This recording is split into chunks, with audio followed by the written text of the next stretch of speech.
More than 250 miles of ecosystem inhabit the Klamath River, from the fish in it to the tribal communities alongside it.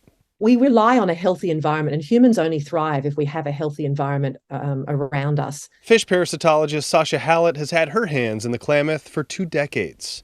In 2002, tens of thousands of diseased Chinook salmon died off in the river, a confusing event. It was observed that the salmonid populations were diminishing. Fewer fish were surviving outmigration, fewer fish were returning. Some years were better than others, some were worse than others. A main culprit? Pathogens in the water. Not uncommon, but a heavy presence created what researchers call a hot spot at the Klamath's Iron Gate Dam.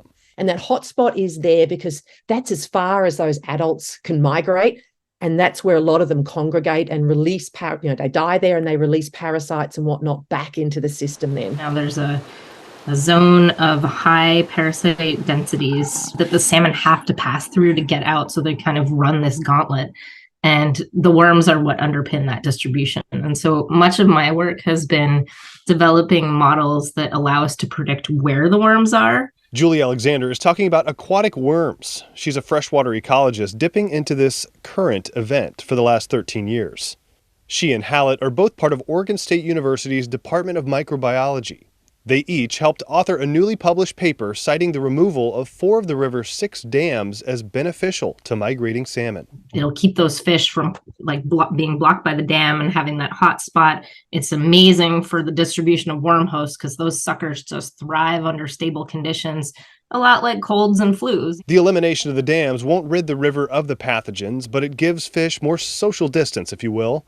The duration of their run will be longer with less concentrated risks of disease. With the removal of those dams, we should be creating an environment that's more like what it was historically. And the fish thrived in that pre-dam environment. There were parasites, there were pathogens. Yes, fish got sick.